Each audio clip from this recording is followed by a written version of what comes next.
দর্শক, আমাদের শান্তির দূত, আমাদের শান্তিতে নোবেলজয়ী প্রফেসর ইউনূস গত কিছুদিন পৃথিবীতে বিভিন্ন জায়গায় নোবেলজয়ীদের নিয়ে নানা রকমের কথা হয়েছে। নোবেলজয়ীরা কখনো কখনো দেশের বিরুদ্ধে গিয়ে অন্য দেশের পারপাস সার্ভ করার কাজ করেছেন। এই ব্যাপারগুলো আমরা দেখেছি। এই ভেনেজুয়েলার সম্প্রতি নতুন নোবেলজয়ী মাসাদো, তার কর্মকাণ্ড দেখেছি। তিনি কিভাবে নির্লজ্জভাবে নিজের নোবেলটাকে ডোনাল্ড ট্রাম্পকে উৎসর্গ করেছেন, যখন ভেনেজুয়েলার সরকার প্রধানকে ডোনাল্ড ট্রাম্প অ্যারেস্ট করে তাদের দেশে নিয়ে গেছে। আমাদের নোবেলজয়ীও আমেরিকা সহ বিভিন্ন বড় স্টেক হোল্ডারদের হয়ে কাজ করেছেন গত 1.5 বছরে। এই অভিযোগ অনেকে করার চেষ্টা করেছেন। বন্দর বিদেশিদের হাতে তুলে দেওয়া, করিডোর চুক্তি করার চেষ্টা করা, আমেরিকার সঙ্গে গোপন চুক্তি করা সহ বিভিন্ন কিছু, এবং বিদেশি নাগরিকদের নিয়ে এসে যে রাজত্ব কায়েমের চেষ্টা করেছিলেন প্রফেসর ইউনূস, সেই কারণে প্রশ্ন উঠেছে। এবং আজকে দৈনিক কালের কণ্ঠ এই ব্যাপারে একটা ভিডিও প্রতিবেদন তৈরি করে তারা বলার চেষ্টা করেছে, শান্তিতে নোবেলজয়ী প্রফেসর ইউনূস কি দেশে আদতে শান্তি আনতে পেরেছিলেন? চলুন উত্তরটা খুঁজি। শান্তিতে নোবেলজয়ী প্রফেসর ইউনূস গত 1.5 বছরে আমাদের দেশে শান্তি কতটা আনতে পেরেছিলেন। থাকবেন পলিটিক্স টিভির নিয়মিত আয়োজনে।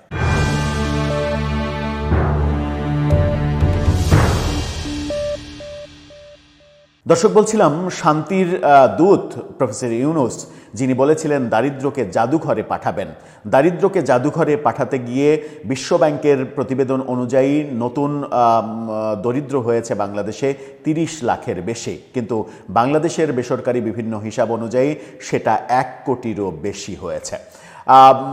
চলুন একটু কয়েকটা স্টেপে আলোচনা করে দেখি প্রফেসর ইউনূস শেষবেলায় আমরা আলোচনা করব শান্তি কতটা আনতে পারলেন। তার আগে কয়েকটা স্টেপে আমরা দেখি যে কোন কোন ক্ষেত্রে কি কি অবদান তিনি রাখলেন। আমরা চলে যাই প্রথমে শিক্ষা ক্ষেত্রে। প্রফেসর ইউনূস এই 1.5 বছরে ছাত্রছাত্রীদের পড়ার টেবিলে যাওয়ার কথা একবারও বলেননি। তারা রাস্তায় প্রতিনিয়ত মিছিল করেছে, মিটিং করেছে, ভাঙচুর করেছে, মব করেছে। তাদেরকে রাস্তাতেই থাকতে দেখা গেছে, এবং রাস্তাতে থাকার ফলে তারা অটোপাস চেয়েছে, তাদেরকে অটোপাস দিয়ে দেওয়া হয়েছে। নানাভাবে ছাত্রছাত্রীরা এই 1.5 বছরে অরাজক একটা পরিস্থিতি তৈরি করেছে, যেটার পৃষ্ঠপোষকতা দিয়েছেন প্রফেসর ইউনূস, এবং শিক্ষা ক্ষেত্রের 12টা বাজিয়ে ফেলেছেন। এবং শিক্ষাক্ষেত্রের 12টা বাজানোর আরেকটা পাঁয়তারা হচ্ছে পাঠ্যপুস্তকে একটা ব্যাপক পরিবর্তন, পাঠ্যপুস্তকে ইতিহাস বিকৃতি, এবং সময় মতো শিশুদের কাছে পাঠ্যপুস্তক দিতে না পারা। 2025-এ আমরা দেখেছি এপ্রিল মাসের শেষে গিয়ে শিশুরা পাঠ্যপুস্তক হাতে পেয়েছেন। 2026-এও যেটা হয়েছে, ফেব্রুয়ারিতে এসে পাঠ্যপুস্তক হাতে পেয়েছেন, অথচ জানুয়ারির 1 তারিখে পাঠ্যপুস্তক হাতে পাওয়ার কথা ছিল। তার মানে শিক্ষাক্ষেত্রের 12টা বাজিয়ে দিয়েছেন তিনি গত 1.5 বছরে বিভিন্ন গুন্ডা পান্ডাদের হাতে পাওয়ার দিয়ে দিয়েছিলেন। এই গুন্ডা পান্ডারা সারা দেশে যা ইচ্ছা তাই করতে পেরেছে, যা খুশি তাই ন্যারেটিভ তৈরি করতে পেরেছে, যাকে মারতে ইচ্ছা করেছে মেরেছে, যাকে জেলে ভরতে ইচ্ছা করতে চেয়েছে তাদেরকে জেলে ভরতে পেরেছে, এবং সেই ব্যাপারগুলোতে পৃষ্ঠপোষকতা দিয়েছে। এবং অনেকে বলেন যে এই গুন্ডা পান্ডাদের হাতে ক্ষমতাটা যেন দীর্ঘস্থায়ী হতে পারে, সেই চেষ্টাও তিনি করেছেন, কিন্তু শেষ বেলায় এসে সেই চেষ্টা তার ব্যর্থ হয়েছে। তিনি তার মেয়াদে বিদেশ সফরের রেকর্ড করেছেন। পৃথিবীর কোনো সরকার এরকম রেকর্ড কখনো করেছে কিনা সেই ব্যাপার তো আছেই, বাংলাদেশের সরকার তো করেইনি। এবং সেই রেকর্ড ঘাঁটতে গিয়ে আমরা দেখছি যে তিনি যতগুলো বিদেশ সফর করেছেন তার একটিও কোনো দেশের রাষ্ট্রপ্রধানের আমন্ত্রণে কিংবা দেশের আমন্ত্রণে তিনি যাননি। প্রায় সবগুলোই ব্যক্তিগত কারণে গিয়েছেন, কিংবা কোনো সংস্থার কোনো আয়োজন, সেই আয়োজনে তিনি অতিথি হয়ে গেছেন, ব্যক্তিগত পারপাস সার্ভ করতে গিয়েছেন। এমনকি ব্রিটেনে গিয়েছেন তিনি নিজের পদক গ্রহণ করার জন্য।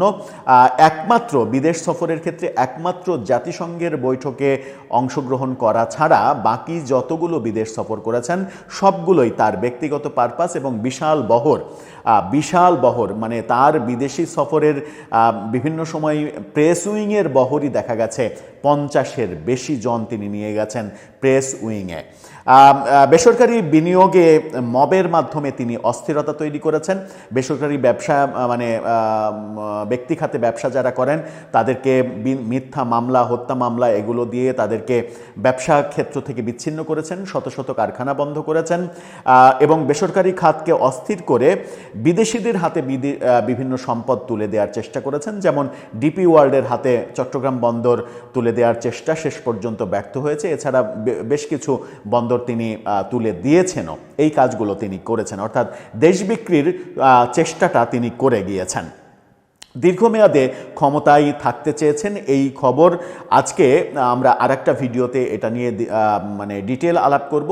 বিভিন্ন তথ্য প্রমাণ উপাত্তে দৈনিক মানবজমিন এটা নিয়ে একটা ইনভেস্টিগেশন করেছে। সেই ইনভেস্টিগেশনে বেরিয়ে এসেছে যে তারা মানে এই সরকার দীর্ঘমেয়াদে ক্ষমতায় থাকতে চেয়েছে, সেটা সম্ভব হয়নি কেন সেটার বিস্তারিত ওই ভিডিওতে আমরা আলাপ করব। মোদ্দা কথা হচ্ছে যে তারা দীর্ঘমেয়াদে অন্তত 5 থেকে 7 বছর ক্ষমতায় থাকতে চেয়েছে, কিন্তু শেষ পর্যন্ত সফল হয়নি। শেষ বেলায় মেজর হাফিজ যেমন গতকালকেই বলেছেন যে গণভোটে যদি বিএনপি রাজি না হতো তাহলে এই সরকার নির্বাচনই দিত না। শেষ বেলায় অস্ত্র হিসেবে ব্যবহার করেছেন গণভোটে বিএনপিকে রাজি করানোর ব্যাপার। তাদের ভাবনা ছিল যে গণভোটে বিএনপি রাজি হবে না, সুতরাং তারা নির্বাচন দেবে না।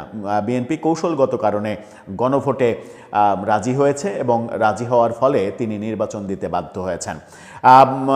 পৃথিবীর কোনো দেশের কোনো সরকার প্রধান এরকম নিজের মার্কেটিং করেনি যেটা গত 1.5 বছরে তিনি নিজের মার্কেটিং করেছেন, এবং নিজের মার্কেটিং করার জন্য 50 জনের বেশি প্রেস উইংয়ে লোকজন চাকরি দিয়ে তিনি রেখেছেন এবং প্রেস উইং সবসময় তার চাটুকারিতা করতেই ব্যস্ত ছিল। নিজের মানে শূন্য কলস বাজে বেশি যেমন আমরা জানি, সেই শূন্য কলস অবিরাম বাজানোর চেষ্টা দেখেছি আমরা 1.5 বছরে।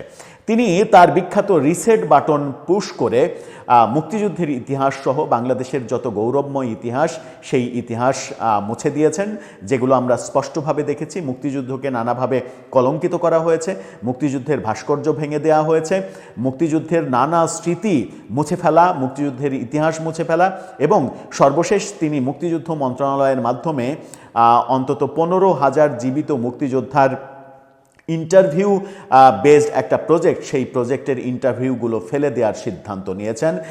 এখানে ভুল ইতিহাস উঠে এসেছে এই মর্মে সিদ্ধান্ত দিয়ে, অর্থাৎ মুক্তিযুদ্ধকে যেন মুছে ফেলা যায় সেই জন্য রিসেট বাটন টিপেছিলেন তিনি। সেই রিসেট বাটনে মুক্তিযুদ্ধকে বাংলাদেশের ইতিহাস থেকে মুছে ফেলার চেষ্টা করেছেন।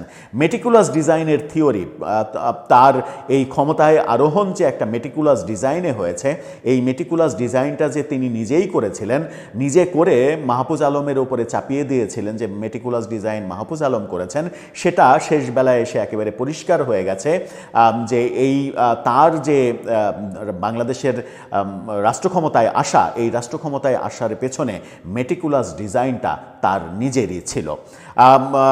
সারা পৃথিবীতে তিনি 3-0 মার্কেটিং করেছেন, এখানে শূন্য, ওখানে শূন্য, ওখানে শূন্য, সেগুলো আপনারা জানেন যে 3-0 মার্কেটিং করেছেন, কিন্তু সেই 3-0 বাংলাদেশে তিনি প্রতিষ্ঠিত করতে পারেননি। কিন্তু আমরা যদি নেগেটিভ অর্থে বলি তাহলে তিনি এই শূন্যটা বাংলাদেশের বেশ কিছু ক্ষেত্রে প্রতিষ্ঠিত করতে পেরেছেন। তার মধ্যে অন্যতম হচ্ছে বিনিয়োগে শূন্যতা, অর্থাৎ বিনিয়োগের জন্য, বিদেশি বিনিয়োগের জন্য একজন আশিক চৌধুরীকে নিয়ে এসে তিনি মানে ঢাকঢোল পিটিয়েছেন অনেকে, কিন্তু বিনিয়োগে শূন্য থেকে গেছে।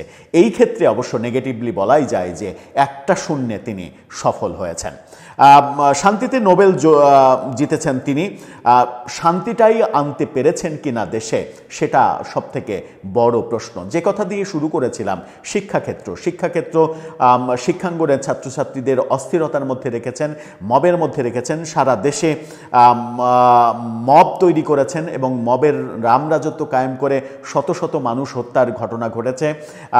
মানুষ অনিরাপদ বোধ করেছে প্রতি মুহূর্তে। তার মানে দায়িত্ব নেওয়ার শুরু থেকে শেষ পর্যন্ত চুরি, ছিনতাই, ডাকাতি, মানে ওপেনলি এত সন্ত্রাস বাংলাদেশের ইতিহাসে কখনো হয়নি। এবং যে সরকারকে তিনি বারবার ফ্যাসিস্ট বলেছেন, সেই সরকারের আমলেও মানুষ অন্তত চুরি, ছিনতাই, এরকম মানে রাতের বেলায় তো অবশ্যই, মানে দিনের বেলাতেও যে অনিরাপদ ছিল মানুষের জীবনযাত্রা প্রফেসর ইউনূসের আমলে, সেই দৃশ্য ওই ফ্যাসিস্ট সরকারের আমলেও ছিল না, যে দৃশ্যের মাধ্যমে মানুষকে অনিরাপদ করেছেন, মানুষকে শান্তির শও তিনি দিতে পারেননি।